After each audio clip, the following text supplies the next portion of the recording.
Hello second year. आज हम नया टॉपिक स्टार्ट कर रहे हैं, उपयोगिता विश्लेषण, जिसे इंग्लिश में कहते हैं यूटिलिटी एनालिसिस। अर्थशास्त्र में उपयोगिता का अपने अध्ययन का एक अलग ही महत्व है।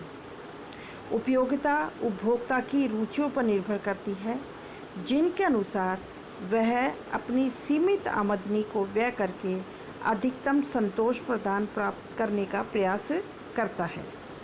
सबसे पहले उपयोगिता का अर्थ। किसी भी वस्तु या सेवा द्वारा एक विशिष्ट आवश्यकता को संतुष्ट करने की शक्ति को हम उपयोगिता कहते हैं। यहाँ पर उपयोगिता व लाभदायकता में भेद होता है। उपयोगिता का संबंध प्राय लाभ हानि से नहीं होकर केवल आवश्यकता की संतुष्टि मात्र से होता है। जैसे शराबी को शराब से उपयोगिता मिलती है, लेकिन इसे लाभप्रद नहीं माना जाता। दूध में उपयोगिता होती है और यह लाभप्रद भी होता है। इस प्रकार शराब, दूध दोनों में उपयोगिता का गुण होता है, क्योंकि ये व्यक्ति की आवश्यकता की पूर्ति करते हैं। अर्थात एक उपभोक्ता के लिए वस्तु की उपयोगिता का बड़ा महत्व होता है। वह अपनी आय को विभिन्न वस्तुओं पर व्यय करके अधिकतम संतोष प्राप्त करने का प्रयास करता है। उपयोगिता का माप। उपयोगिता एक मनोवैज्ञानिक तथ्य होती है, इसलिए इसको माप बड़ा कठिन होता है, लेकिन अर्थशास्त्रियों ने अपने विश्लेषण में इसको मापनीय भी माना है। एक वस्तु के लिए हम जितनी भी मुद्रा देने को तैयार हो जाते हैं, तत्पर हो जाते हैं, वही हमारी उपयोगिता का माप होती है। उपयोगिता दृष्टिकोण 1870 में ग्रेट ब्रिटेन के विलियम स्टेन जेवंस, ऑस्ट्रेलिया के कार्ल मेंजर व फ्रांस के लियो वालरा ने लगभग एक साथ प्रस्तुत किया। कुछ अर्थशास्त्रियों ने उपयोगिता की मापनीयता को चुनौती दी और इसे असंभव तथा अनावश्यक बताया।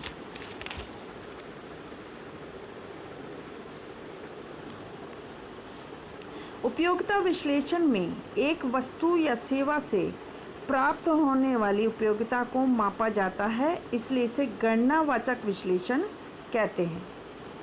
तटस्थ वक्र विश्लेषण में दो वस्तुओं के विभिन्न संयोगों से प्राप्त कुल उपयोगिता को अधिक या कम के रूप में व्यक्त किया जाता है, इसलिए इसे क्रमवाचक विश्लेषण कहते हैं। इंग्लिश में इसे ऑर्डिनल एनालिसिस कहते हैं और गणनावाचक विश्लेषण को कॉर्डिनल एनालिसिस कहते हैं।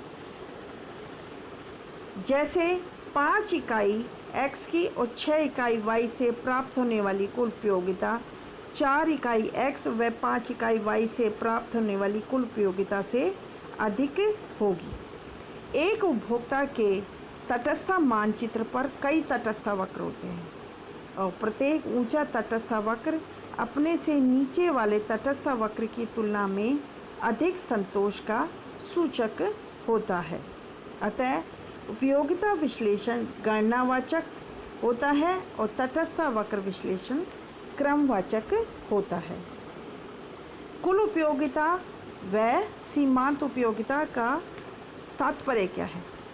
कुल उपयोगिता किसी दिए हुए समय में एक वस्तु की विभिन्न इकाइयों के संयोग से कुल उपयोगिता प्राप्त होती है, उसे हम कुल उपयोगिता कहते हैं।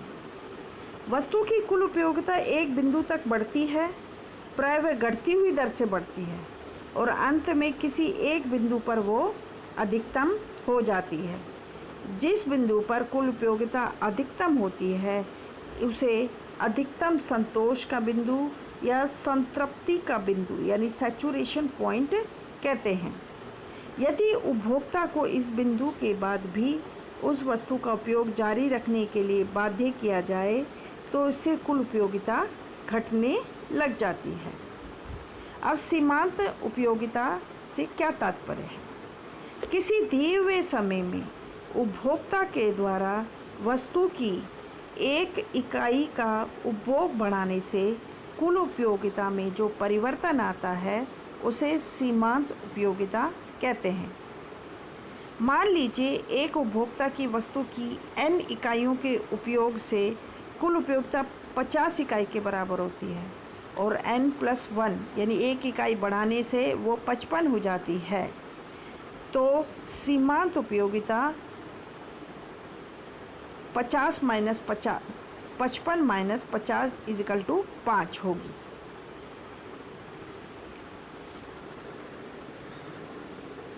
इस सारणी में कुल उपयोगिता और सीमांत उपयोगिता के बारे में बताया गया है।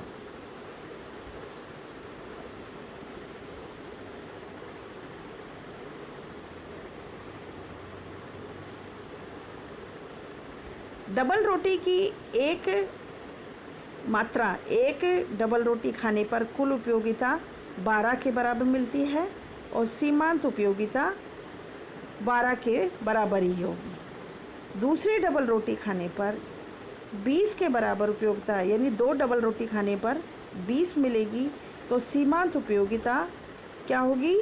8। 8 कैसे प्राप्त करी हमने? 20 माइनस 12 यानी 20 - 12 8 हो गई। इसी प्रकार 3 डबल रोटी खाने से 26 मिलती है और सीमांत उपयोगिता कितनी हो गई? 6 हो गई, अर्थात 26 माइनस 20। इस प्रकार 4 डबल रोटी खाने से 30 कुल उपयोगिता मिलती है, तो सीमांत उपयोगिता 4 होगी। 4 कैसे प्राप्त की हमने? 30 माइनस 26 यानी 4। 5 डबल रोटी खाने से उपयोगिता कुल उपयोगिता हमें 32 मिलती है और सीमांत उपयोगिता हमें 2 मिलती है। 2 यानी 32 माइनस 30। 6 डबल रोटी खाने से हमें 32 मिलती है और सीमांत उपयोगिता कितनी होती है? 32 माइनस 32 यानी 0। ये हमारा अधिकतम कुल उपयोगिता है, यानी ये है संतृप्ति का बिंदु। लेकिन उसके बाद भी अगर 7वीं डबल रोटी खाई जाए तो कुल उपयोगिता 30 यानी 30 माइनस 32 में यानी -2 यानी कुल उपयोगिता घटने लग जाती है और सीमांत उपयोगिता ऋणात्मक हो जाती है। कुल उपयोगिता व सीमांत उपयोगिता का संबंध, जैसा कि सारणी में स्पष्ट होता है, जब कुल उपयोगिता बढ़ती है तो सीमांत उपयोगिता घटती है। जहाँ पर कुल उपयोगिता घटती हुई दर से बढ़ती है, जब कुल उपयोगिता अधिकतम होती है तो सीमांत उपयोगिता 0 होती है। जब कुल उपयोगिता घटती है तो सीमांत उपयोगिता ऋणात्मक हो जाती है। Thank you very much.